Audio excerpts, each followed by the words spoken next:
Hello. कैसे हो सब लोग? बारिश हो रही है ना? बहुत अच्छा मौसम है। और कल क्या है? कल रक्षाबंधन है। ठीक ना? तो बहनों से कहना अच्छी अच्छी राखियाँ बांधेंगी और फिर अच्छा अच्छा गिफ्ट देना। तो अभी हम चैप्टर एकांकी में पढ़ा रहे थे आपको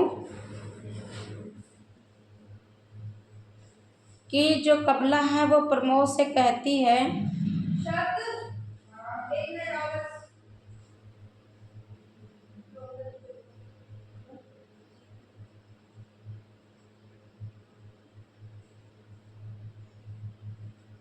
प्रमोद, लेकिन आज नहीं तो कल रुपया तो देना ही पड़ेगा। कमला, कागज के टुकड़ों पर अपना स्नेह और प्यार बेचने वालों के बीच तुम इस तरह कब तक रहोगी?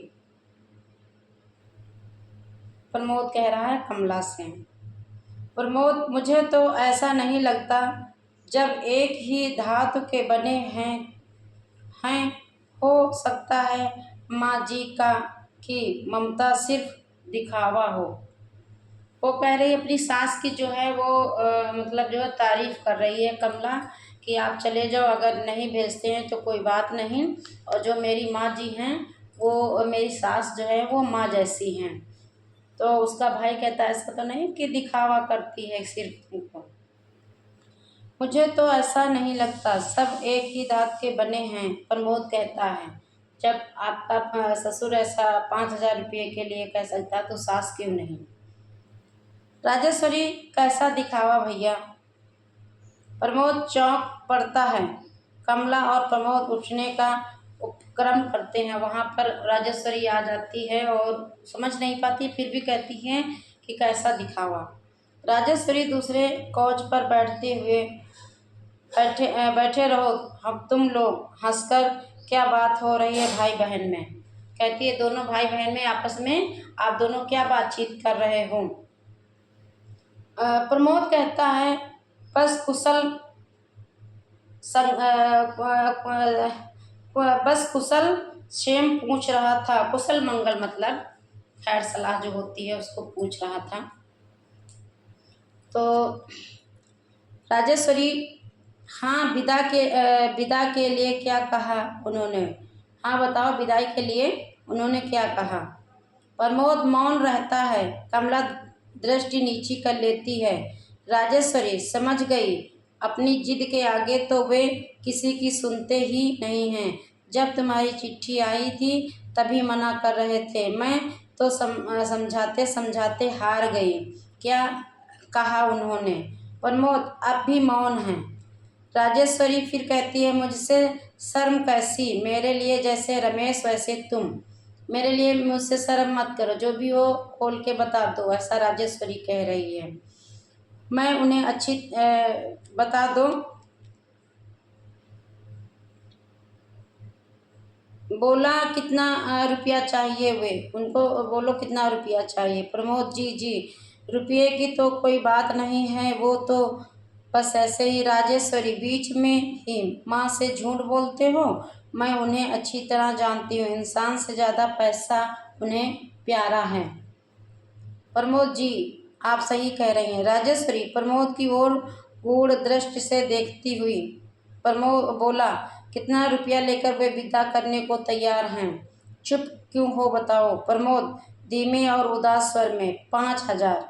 राजेश्वरी बस मैं देती हूँ तुम्हें रुपये, उनके मुंह पर मारकर कहना कि यह लो कागज के रंग बिरंगे टुकड़े, उन्हें जिन्हें तुम अपने आदमी से ज़्यादा प्यार करते हो। उठकर सामने वाले द्वार की ओर बढ़ती है। मैं अभी लाती हूँ।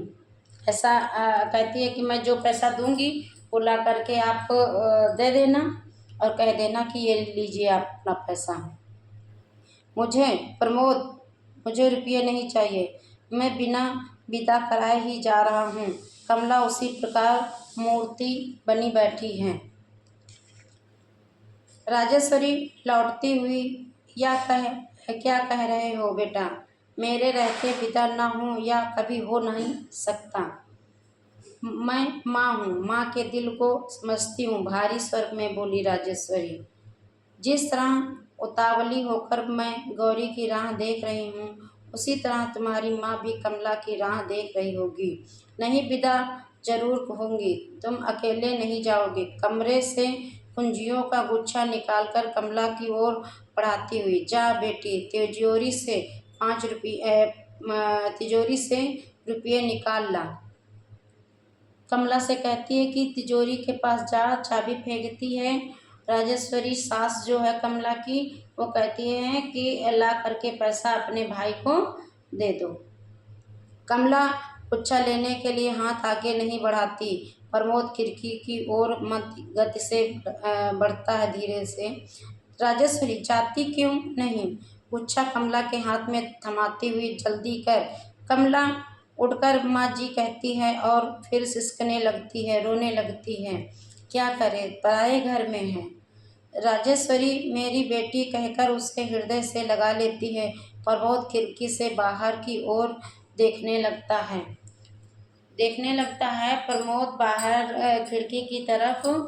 तो यहाँ पर जो है कमला कुछ बोल नहीं पा रही है और प्रमोद भी कुछ नहीं बोल पा रहा है, लेकिन यहाँ पे जो सास है राजेश्वरी, वह माँ जैसा प्यार स्नेह कमला पर लुटा रही है।